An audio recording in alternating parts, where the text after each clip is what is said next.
खुलुमबाय स्टुडिअ दं आङो राकेश रामसियारि बे समाव हाग्रा दामनायखौ लानानै बिटिआरनि मावफुं सोद्रोमा रनजित बसुमतारिया गोख्रों बाथ्रा बुंदों बिथाङा गोख्रों अजद खालामदों बेरेखा हानजाखौ बिथाङा बुंथिदों जे बे समाव बेरेखा दोलो बे बेरेखा दोलोआ जेबो इसु गैला बिथांमोना जेबो इसु गैला बिथांमोना मोनसेबो बा बिथांमोनयाव इसु गैयिनि थाखाय बेफोर हाबाफोरखौ मावगासिनो होननानै गोख्रों अजद खालामदों बिथां बिटिआरनि मावफुं सोद्रोमा रनजित बसुमतारिया बाहाय राजनीतिक षड़यंत्र दङ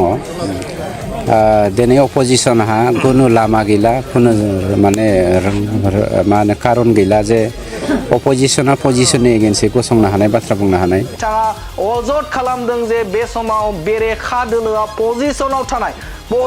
थानाय बिथांमोनजों गसंनानै बाथ्रा बुंनो हानाय खोथा बुंनो हानाय बेफोरबायदि बिथांमोनाव गोहो गैला जायनि थाखायनो बिथांमोना इसु नागिरनानै बे समाव थुलुंगा होनानै बे समाव हाग्रा दानहोगासिनो दं होननानै गोख्रों अजद खालामदों बिटिआरनि मावफुं सोद्रोमा रनजित बसुमतारिया हानाय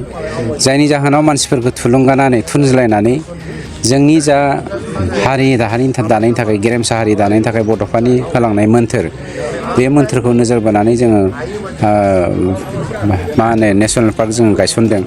बे नेशनेल पार्कनि सिङावदि गोदानै इनक्रोच खालामनो होगासिनो दङ बे जोंनि थाखाय दुखुनांथाव बाथ्रा आरो बेनि अनगायैबो बिथाङा बुंबावदों जे बे समाव बेरेखा दोलोआ बुंनाय बायदि थामहिनबा बे समाव जे हाग्रा दाननाय बे हाग्रा दाननायाव सोरबा सरकारनिल' खहा बिदि नङा सोरबा प्रमोद बर'निल' खहा बिदि नङा सोरबा रनजित बसुमतारि बा फेरेंगानिल' खहा बिदि नङा बे खहाया गासै बर' माहारिनि थामहिनबा बिटिआर ओनसोलनि बा बिटिआरनि थागिबिनि बे गेदेर खहा होननानै बाथ्रा बुंनायखौ नुनो मोनदों आरो बे समाव बे हाग्रा दानस्रांनायाव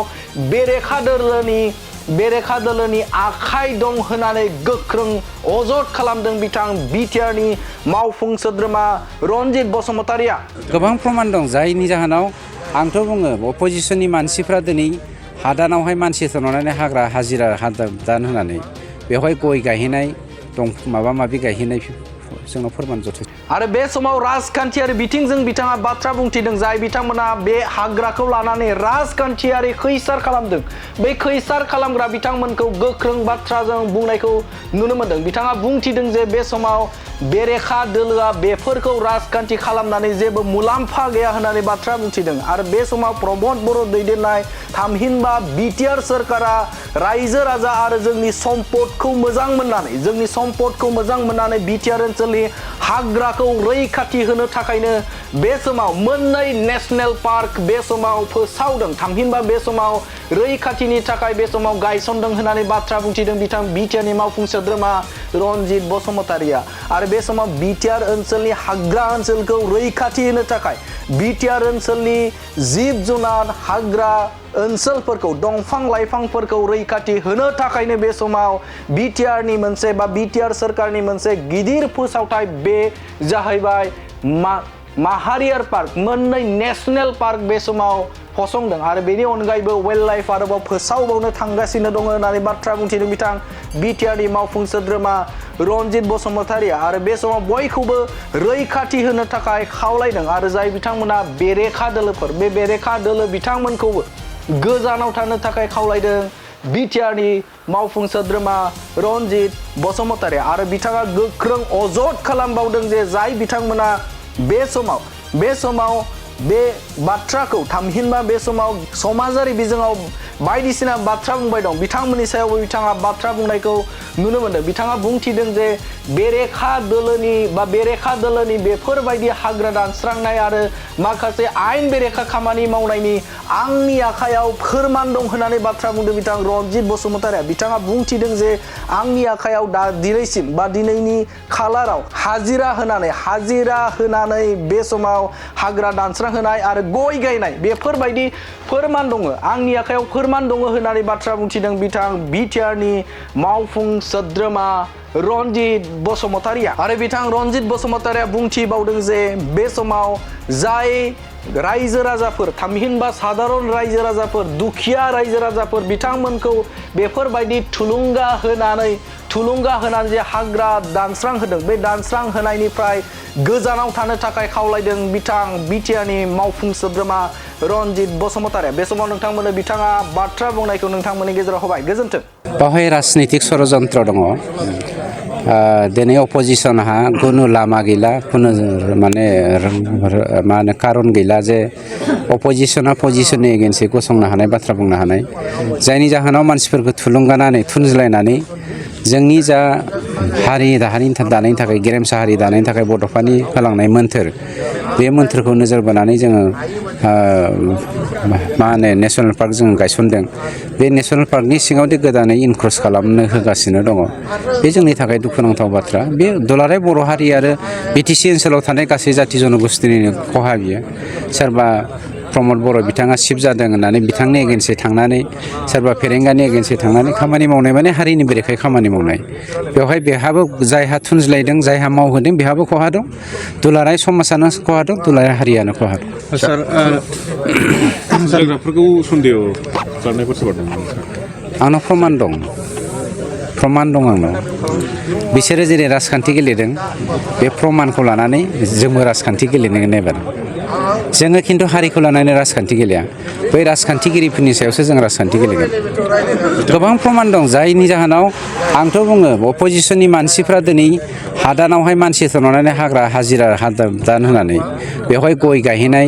दं माबा माबि गायहैनाय जोंनाव फोरमान जथेस्थ' दं बैसोरखौ हमनायनि बेबस्था लागोन नामा सार जोङो मोननै लामा दं स्टिक एन्ड केरट पलिसि होनो जों स्टिक गोनां जायोबा बाहायगोन खिन्थु दा जों केरट पलिसि एडप्ट खालामगासिनो दङ अननायानो गुबै मोन्थोर अननायजोंनो गासिबो समस्याखौ समाधान खालामनो हायो बे अननायजोंनो जोङो समस्याखौ समाधान खालामनो नाजाग्रोदों सार बाय जिखिनि हाग्रा दानस्रांनायाव माखासे राजखान्थि सोलिबाय थायो दा राजखान्थिखौ गेलेयाल'सिनो नोंथाङा सरकारनि जानानै रैखानि थाखाय मा मेसेज होनो सानगोन जेरै सरकारनि जानानै राजखान्थिखौ गेलेयालासिनोथ' हारिखौ बासायनो थाखायनोथ' जोंनि सरकारा मोननै नेसनेल पार्क बानायदों आरो मोनसे वाइल्ड लाइफ सेन्सुरि बानायनो थांगासिनो दंबावो बेवहाय राजखान्थिगिरिफ्रा राजखान्थि खालामनायासो गेदेर खोन्था जोंनि सरकाराथ' राजखान्थि खालामाखै हारिखौ बासायनोसो जोङो दिनै दादों नेसनेल पार्कखौ बिथांमोना हा गोनांबो होननाय खोनादों 96% हा दं 4% बे 10% मानसियानो हा गैया बे 10% हा गैयै मानसिनो जों हा होनो हाया नामा जोंनि हाखौ फानै फानै मानसिफ्रा दावखोगासिनो दङ जों बर'लेण्ड सिमनायावहाय बर'लेण्डनि हा बर'फ्रा गावनि हाखौ फाननानै दावखोदों दा बेफोरबायदि हायाव जोङो थांफिननानै रायजो जानांगौ आरो बे बेबस्थाखौथ' जोंनि सरकारानो लागासिनो दंखायो खिन्थु राजखान्थिनि थुनज्लायनायाव गावनि जिउखौथ' बरबाद खालामबाय बानायबाय हाग्रा दानै गावसोरनि फिसा फिसौ जोलैफोरखौबो इयुन जोलैफोरखौबो धंस' खालामनो थांगासिनो दं जोंनि हारिया जायनि जाहोनाव बर'फोरनि सोलोंथाइनि मानदान्दाया गाहाय हाग्रा दानस्रांग्रायाव मोनसे भिडिअ गोसारदों सार नोंथांनिबो नाम लानाय खोनादों लोगोसे बे राजनितिक आं मोनसे खोन्था दाखालि मा होनो निउस 24 ना मा हारसा पाबाव रज'नाय मा निउस पेपारथाय बियो निउसथाय आं मिथिया बे निउसआ आंखौ होदों बावहाय बियो मा होनदों बिसोरो निउसआ मा खालामदों बे लासिं सिं बार्ता नंखायनोथ' आं दहाय बुंदों गोमोरास माने मा होनो सांबादिक होननानै जाय मानसिया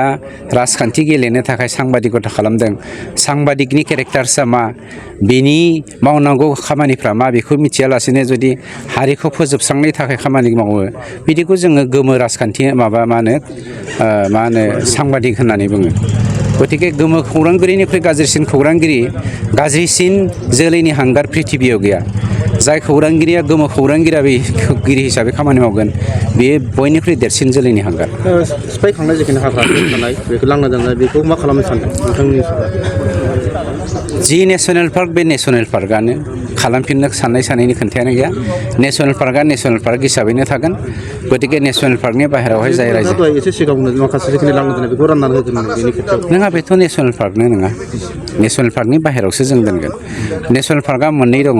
हार्डक'र आरो बाफार जन आरो हार्डक'र जन बे मोननै जनखौ राननानै जोङो समाज गायसननायनि बेब'स्थाखौ लानो नागिरदों दानि बैसोर हाग्रा सिफायग्राफोरा बुजिनो मोनाखै नामा जे नेसनेल पार्क जायोबा मा बे ओनसोलनि रायजो राजाफ्रा मा लामानिफ्राय मुलाम्फा जागोन बेफोरखौ बैसोरो बुजिनो मोना। सिबायफ्रा बोरै बुजिनो लेखा गोरों राजखान्थिगिरिफ्रानो जुदि थुलुंगायोब्ला लेखा गोरों राजखान्थिगिरिफ्रा गाव गावनि फिसाखौ दिल्ली मुम्बाइआव फोरोंहरदों मोजां मोजां इनस्टिटिउसनाव एडमिसन लाहोदों जोंहा आरो जेबो साननो रोङै